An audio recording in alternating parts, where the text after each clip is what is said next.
Anda kembali bersama kami dalam IDX Precision Closing. Ya pemirsa, pandemi yang terjadi saat ini berdampak pada lumpuhnya perekonomian di berbagai negara, termasuk Indonesia. Namun beberapa sektor justru mendapatkan dampak positif dan semakin meningkat popularitasnya, seperti layanan telemedis.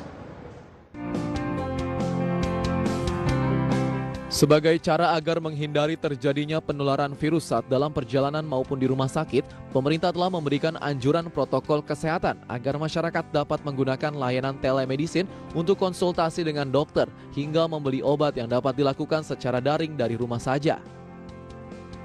Layanan telemedicine sendiri bukan lagi hal baru di Indonesia. Beberapa startup sudah menjajakan layanan telemedicine, akan tetapi jumlah penggunanya masih rendah. Sejak isu pandemi menyeruak di Indonesia, penggunaan layanan telemedicine meningkat. Telemedicine di Indonesia telah memiliki 12 layanan perusahaan kesehatan digital yang tergabung dalam Indonesia Telemedicine Association atau ATENSI. Selain melalui layanan tersebut, masyarakat juga bisa menggunakan konsultasi medis secara daring yang disediakan oleh BUMN. Fokus penyedia layanan kesehatan saat ini memang adalah menghadapi tantangan jangka pendek yang disebabkan oleh pandemi.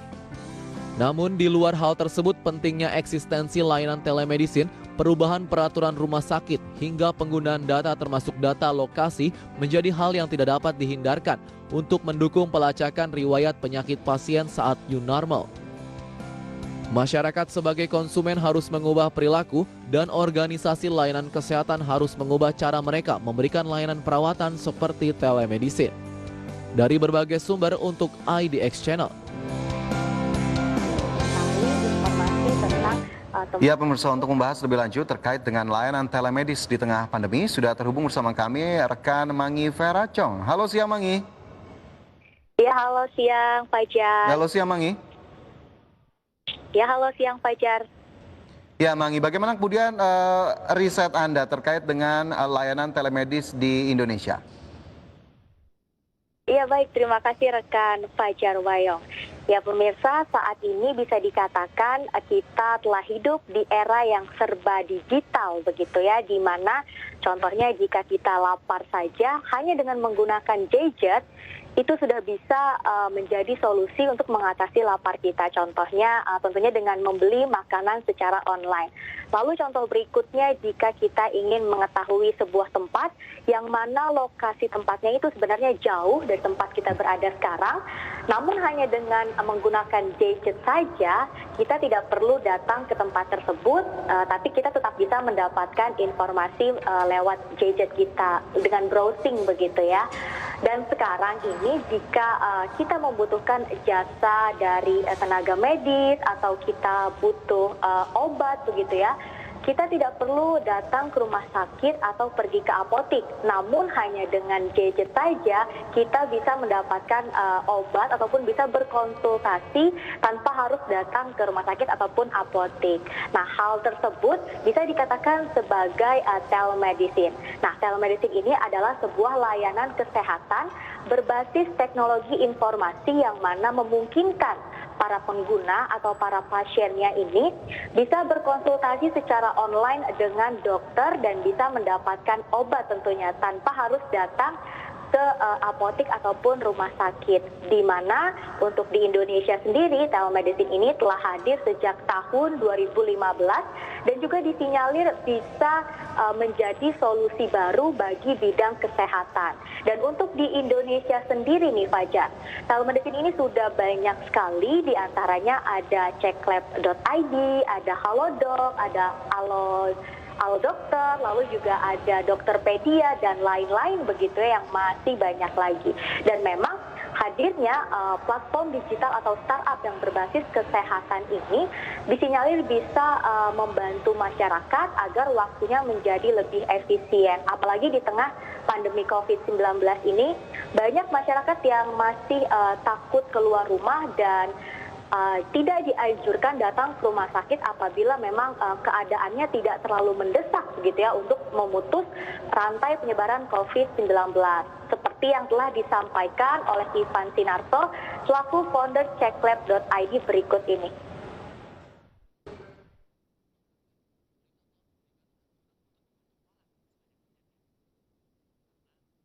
Salah satu keluarga saya adalah korban dari kurangnya medical check up. Saya tidak ingin penyesalannya sama dirasakan oleh orang lain. Sebagai founder Check Lab, saya dan Dr. Cesar berharap kita semua bisa mendapatkan akses ke pemeriksaan kesehatan yang mudah dan terjangkau. Sehingga tidak ada lagi anggota keluarga yang tiba-tiba sakit parah, seperti jantung, stroke, dan juga ginjal. Saya percaya kita semua bisa hidup lebih panjang dan bahagia. Di pandemi COVID ini khususnya, kami juga berharap dengan swab dan rapid di rumah, kita bisa terjaga karena tidak perlu berkumpul di fasilitas kesehatan. Periksa kesehatan di rumah aja.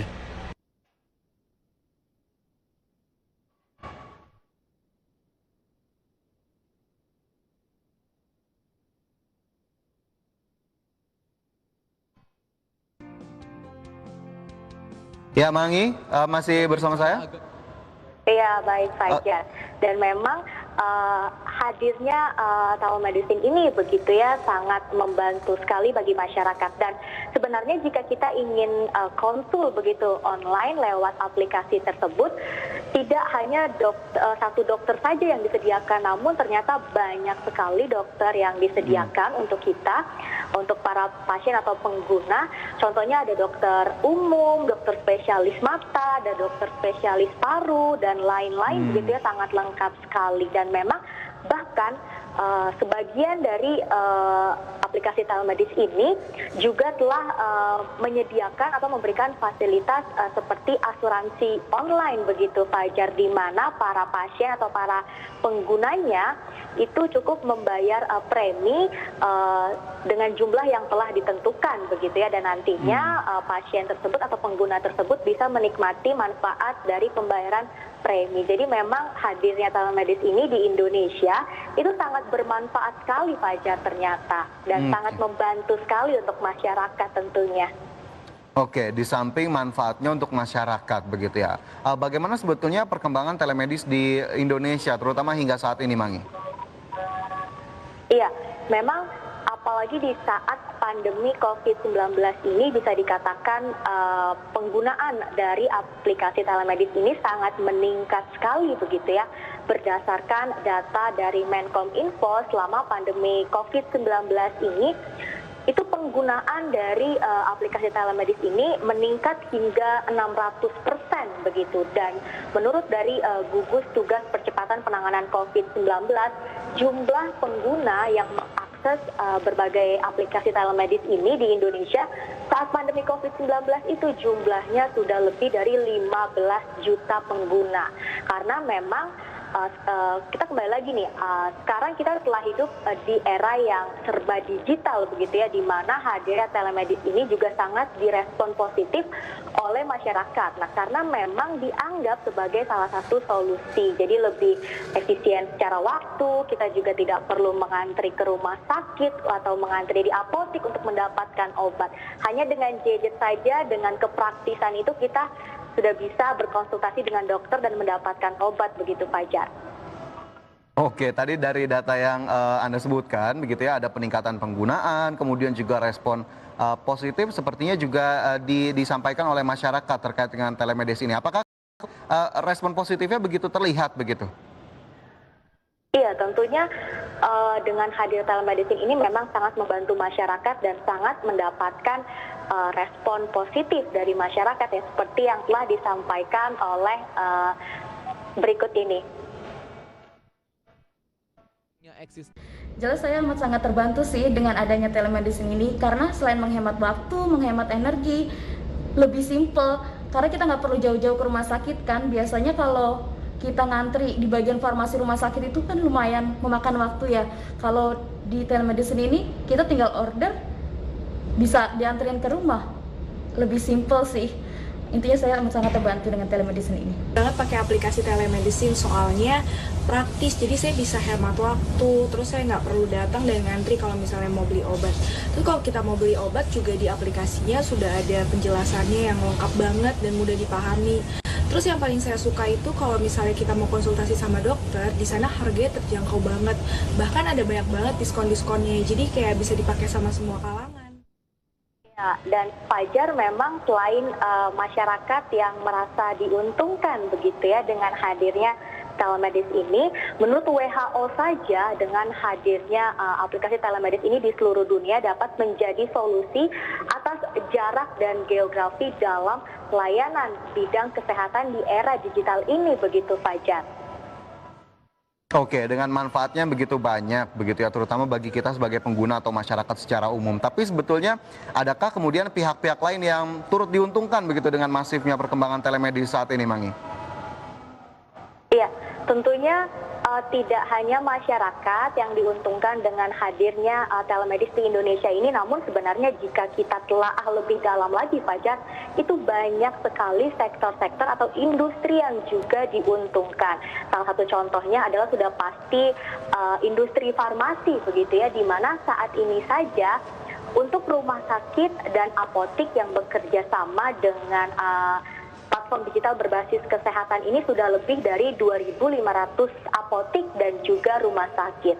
Lalu selanjutnya sektor transportasi, karena memang saat kita setelah berkonsultasi dengan dokter secara online begitu ya, lalu kita mendapat resep membeli obat, kita tidak perlu datang ke apotik. Nanti obatnya akan diantar sendiri ke rumah begitu, ke lokasi kita menggunakan Gojek contohnya atau Grab. Nah itu kan juga memberikan andil secara tidak langsung begitu ya terhadap sektor transportasi. Selanjutnya adalah para tenaga medis yang mana saat ini jumlah tenaga medis di seluruh Indonesia yang telah bekerja sama dengan platform digital berbasis kesehatan ini sudah lebih dari 20.000 tenaga medis. Dan selain itu memang bisa kita katakan juga untuk sektor telekomunikasi dan juga sarana Fajar, yang mana sebenarnya jika kita ingin mengakses internet atau aplikasi kesehatan ini kan kita juga membutuhkan jaringan internet begitu ya. Jadi secara tidak langsung sektor telekomunikasi dan sarana ini juga diuntungkan. Lalu ada selanjutnya dompet digital seperti OVO, GoPay, Dana, Link Aja, di mana saat kita melakukan transaksi pembelian obat atau saat kita berkonsultasi secara online dengan dokternya, itu kita pembayarannya menggunakan dompet digital tersebut. Dan memang selain itu e-commerce juga diuntungkan Fajar, karena sebagian aplikasi telemedis ini di Indonesia itu telah bekerja sama dengan e-commerce, di mana saat kita membuka laman e-commerce begitu ya, nanti akan ada edukasi mengenai penggunaan atau bisa langsung diarahkan ke aplikasi telemedis yang ada di Indonesia ini. Jadi memang manfaatnya ternyata selain bukan hanya untuk masyarakat, tapi juga sektor-sektor yang lainnya banyak juga nih Fajar. Laboratorium juga Fajar, karena memang sekarang ini kita bisa melakukan rapid test atau swab test dengan cara tenaga medisnya datang ke tempat kita lakukan di rumah begitu ya, nanti hasilnya akan dibawa ke laboratorium. Nah itu secara tidak langsung juga bisa memberikan efek yang positif begitu Fajar terhadap banyak sektor termasuk laboratorium tadi. Oke, dengan terlibatnya sektor-sektor lain begitu ya dalam layanan telemedis, apakah kemudian Anda lihat ini bisa menjadi salah satu alternatif untuk penggerak perekonomian juga, terutama pemerintah yang memang masih terus mengejar berbagai sektor untuk bisa mengangkat perekonomian domestik kita? Iya baik, jadi jika ke depannya memang para pelaku usaha di bidang platform digital yang berbasis kesehatan ini terus melakukan inovasi-inovasi terbaru, membuat fitur yang lebih canggih, yang lebih luas, yang mana nantinya akan memberikan kenyamanan bagi pengguna atau para pasien, itu bisa saja nanti dapat menjadi pendongkrak perekonomian. Dan memang selain itu, selain para pelaku usaha yang harus melakukan inovasi-inovasi, tentunya pemerintah juga harus turut mendukung pergerakan telemedis di Indonesia ini. Contohnya adalah dengan menyediakan infrastruktur dan jaringan yang memadai begitu Fajar, di mana Contohnya jika memang pemerintah bisa menyediakan infrastruktur dan jaringan yang lebih baik begitu ya, yang mana bisa digunakan oleh masyarakat luas, agar contohnya saat kita berkonsultasi dengan dokter tidak terputus begitu koneksi internetnya. Jadi memang harus dipikirkan juga masalah infrastruktur dan jaringan. Maka akan semakin banyak ke depannya yang akan memanfaatkan aplikasi telemedis ini, dan tidak menutup kemungkinan ke depannya nanti aplikasi telemedis atau platform digital berbasis kesehatan ini bisa menjadi unicorn selanjutnya yang ada di Indonesia. Karena Fajar, menurut riset dari McKinsey, sebesar 67% responden akan tetap menggunakan aplikasi telemedis ini biarpun pandemi COVID-19 ini sudah berakhir atau sudah tidak ada lagi begitu. Jadi bisa dikatakan sebagai penggerak perekonomian ke depannya dan juga ekonomi digital jika memang para pelaku usaha melakukan inovasi, lalu pemerintah juga turut mendorong hal tersebut dengan berbagai kebijakan begitu contohnya Fajar.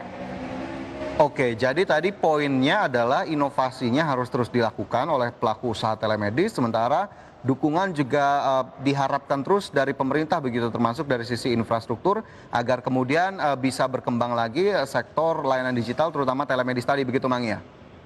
Iya betul, karena Fajar ternyata salah satu aplikasi telemedis ini yang berasal dari Indonesia itu masuk ke dalam 150 startup berbasis kesehatan begitu ya, yang memang masuk dalam daftar terbaik begitu di seluruh dunia, masuk dalam 150 daftar platform digital terbaik di dunia berdasarkan hasil riset dari riset global CB Insight begitu Fajar, dan memang tentunya bisa didorong begitu ya untuk menjadi penopang perekonomian Indonesia ke depannya. Tentunya tadi selain pelaku usaha yang harus melakukan inovasi, menyediakan fitur-fitur baru agar penggunanya juga semakin banyak, tentunya pemerintah juga harus tetap mendorong, contohnya dengan menyediakan tadi ya infrastruktur dan jaringan, mempermudah membuat infrastruktur dan jaringan, lalu juga bisa mensosialisasikan tentang telemedis ini kepada masyarakat luas agar semakin banyak lagi ke depannya yang menggunakan, masyarakat Indonesia yang menggunakan aplikasi telemedis ini begitu Fajar. Oke. Baik, itu tadi manfaatnya cukup banyak, tapi memang dukungannya dibutuhkan dan kita harapkan memang akhirnya layanan ini bisa sekali lagi membawa dampak yang positif begitu ya, baik bagi masyarakat ataupun perekonomian. Terima kasih Mangi sudah berbagi siang hari ini, jaga kesehatan selalu dan selamat bertugas. Fajar. Ya pemirsa, IDX Precision Closing akan segera kembali usai jeda, tetaplah bersama kami.